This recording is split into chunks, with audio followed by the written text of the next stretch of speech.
the disciples. Matthew chapter 10, verses 1 through 4.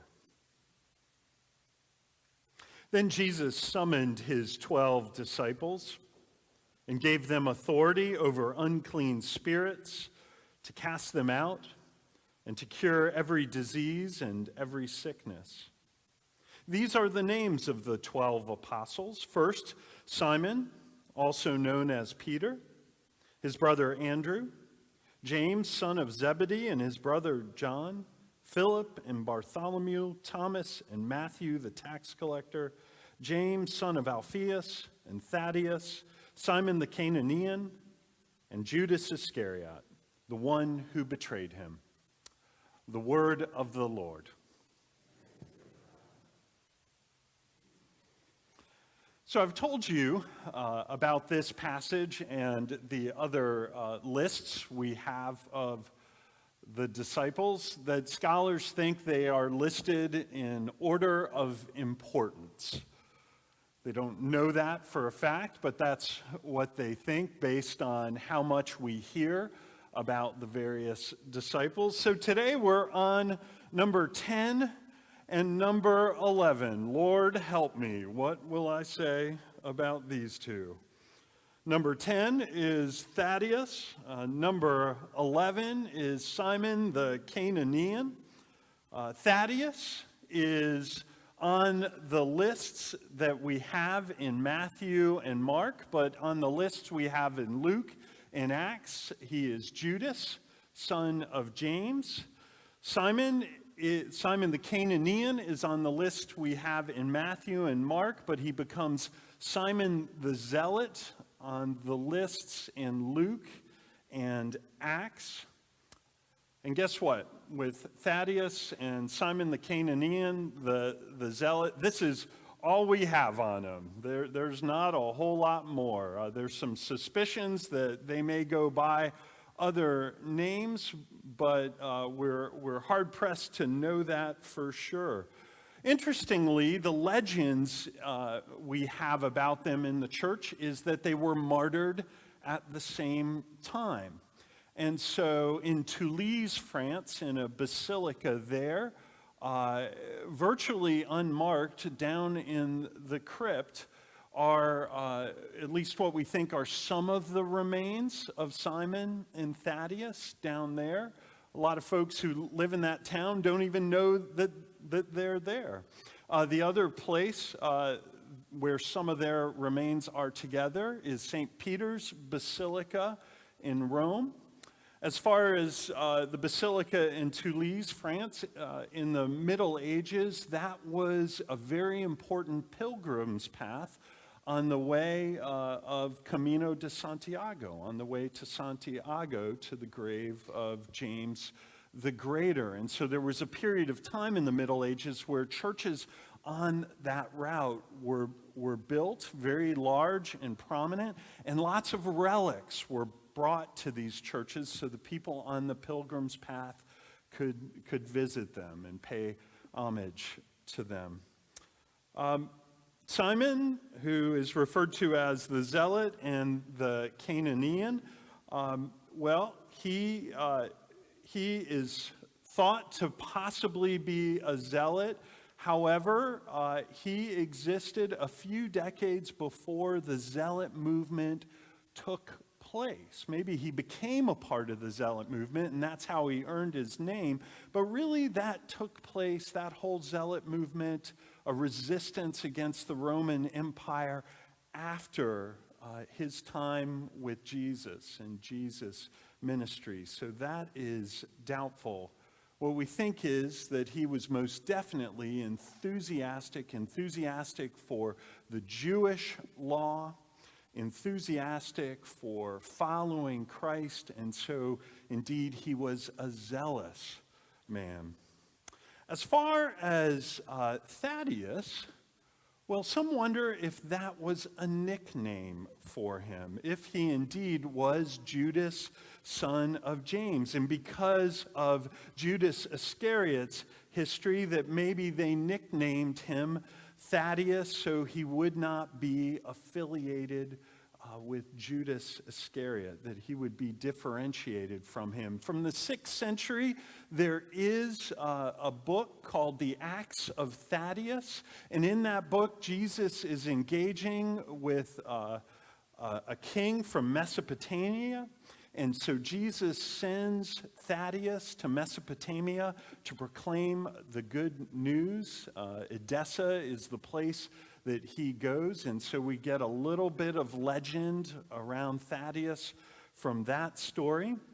But one of the things that happened over time is Judas got shortened to Jude and got attached to Thaddeus. And so one of the patron saints in the Catholic tradition is Jude Thaddeus. And in that tradition, he is the saint of lost causes. That's right, the saint of lost causes. I should spend more time with Judas Thaddeus.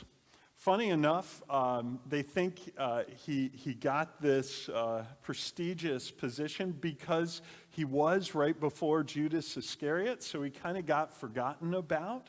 And so for all those lost causes, those forgotten causes, Jude Thaddeus welcomes them and prays for them. And so that's where some of that tradition comes from. Interestingly, he is the patron saint of the Chicago Police Department, which is kind of funny. I don't know if where's Judy? Judy's from Chicago. That's right, my Aunt Peg is from Chicago too. So I don't know if the police department is a lost cause or all that they deal with is the lost cause. That's right. The other interesting thing is you've heard of St. Jude's Children's Hospital. And of course, we know that a lot of children who are treated through that hospital are dealing with very serious things. And so this saint is associated with them. Well, speaking of lost causes, Skye, my son, my youngest son, and I were lost on the Isle of Skye a few weeks back. I took him over to Scotland. We were staying in a bed and breakfast in a little village called Harshta. And Harshta had about 40 people tops in the village. And on the morning of one of the breakfasts, the host there at the B&B was cooking breakfast, and he said, "What do you do for a living, Mac?" And I said, "Well, I'm a Presbyterian minister." And of course, I got that awkward long silence, like we often do, and he looked at me like I was a green alien for a while. And then he shook himself out of it and figured out how to continue the conversation. He said, "Interestingly enough, right down the road, Mac, there is a little Church of Scotland. It's derelict. And in Scotland, the Presbyterian Church is called the Church of Scotland." He says, it looks like a little rusty shed.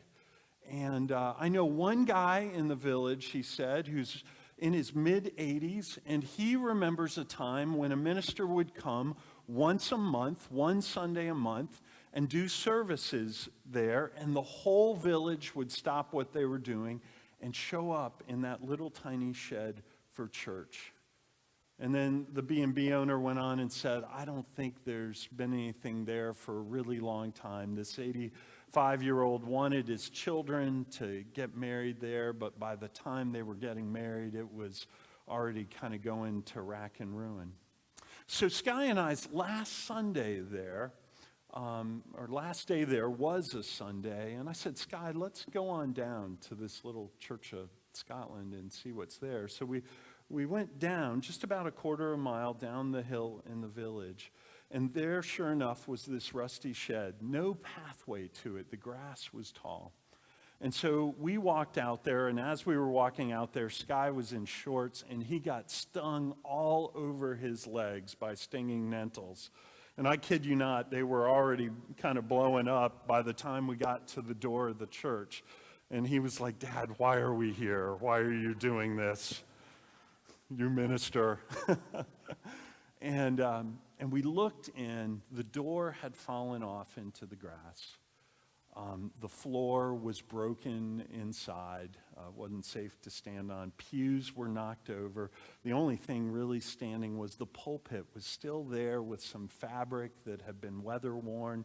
Panes of glass had been broken out. And I said, Sky, it had also, for reasons that I will not mention now, had become a home for sheep. That was very evident as well on cold days. And so we just stood in the doorway, and I said, let's read Psalm 100 together. And so we read that great psalm, Make a Joyful Noise unto the Lord, and went through it. And then Sky was like, can I go to the car? and he ran off. But I stood and looked in there for a moment, and I thought, I wonder what has happened here. I wonder what brought this little Church of Scotland to this place, to be derelict. You know, did something happen in that little village where people stopped coming? Was the minister unable to come? Did the denomination run out of money? Did they build the church up the road? What happened that this church became a lost cause? And the other thing that I've thought about since then is Sky and I brought various things to the doorway of that community of faith. I brought words of praise that I wanted to read in our little service. And Sky brought his pain. You know, the pain that he gained from actually walking to that place. And isn't that kind of like us in churches? That we bring all sorts of things to this place. Our own lost causes, our own moments where we're ready to praise, but we also bring all the dynamics from human community that can break community and can bring community together. And so it is interesting to walk into places like that and come with who we are, honestly. Well, I think about this phrase, lost causes, or being in places of need before God. And I think that these two disciples are the perfect two disciples to bring our lost causes to. And even though we don't have a lot of stories about them, what we do have is their names. And the name Thaddeus means heart or bosom, breast. And as I think about that meaning, it says to me, particularly if it was a nickname given by the other disciples, that that's who they thought Thaddeus was. That he was a person that people could come to for nurture. A person that people could come to for safety. A person who maybe taught the teachings of Jesus in a way that people were attracted to and found food for themselves from. And they knew they weren't going to get judged, but they knew that it was a place of warmth and nourishment. And as for Simon, the zealous, not the zealot, the zealous, I imagine him to be one who had been so nurtured by the Jewish teachings or so nurtured by Jesus' teachings that he was filled with enthusiasm. So maybe the disciples nicknamed him, since there was a Simon Peter, Simon the Zealous, because of his enthusiasm for Christ. And I think these two names go perfectly together. In many ways, it's perfect that they're buried together because you get that motivation for nurture. And then from that nurture, you get the zeal. You get the enthusiasm that we need. And so today, as we think about these names, as we're kind of at a beginning of another season, you know, at Springmore, I know the calendar's full of activities in that senior living facility, or if you go down to the Cardinal calendar's full of activities. I know you parents, you're sending kids off to college, you're helping get them settled, you're getting kids in school. New programs are beginning with the fall. But the question is, where does Christ fit into all of that? Where does Hudson Memorial fit into all of that? And I hope you'll think of Thaddeus's name. I hope you'll think of your heart, this place of nourishment, and that this may be a place where you get nourishment, but it also may be a place where you are a mentor. You know, when you hit about 30, you kind of look around and you go, where are the mentors I had? And then you may need to look at yourself and go, wait a minute, I'm the mentor. I'm the one who's got to teach. I'm the one who's got to lead. I'm the one who's got to be a heart, to be a place of nourishment for somebody else. And so I pray that that will happen outside these doors, but I pray that it will happen in these doors, that each one of you will commit to being one who nourishes, and that we nourish each other so that we might be exuberant, that we might have zeal in our faith. You know, I looked at that Church of Scotland, and I think about our present climate. And I used to say sort of half-heartedly to churches, you know, we're only a generation away from that. And I thought, oh, that's not true. But I'm starting to think, you know, we're a generation away from that.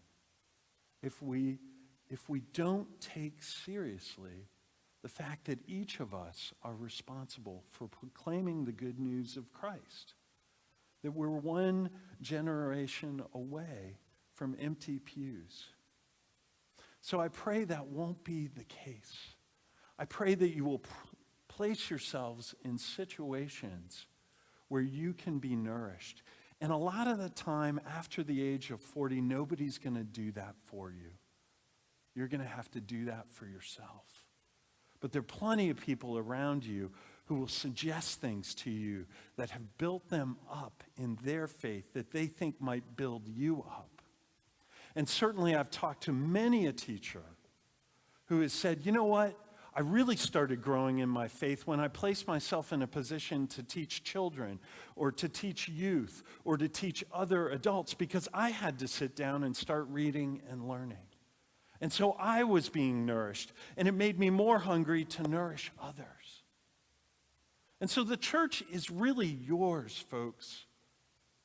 And so the question is, how is Christ going to lead us? And I pray we'll think about these names, Thaddeus and Simon, Simon the Zealous, and we may be nurtured and we may be exuberant as we kick off this new year. Amen.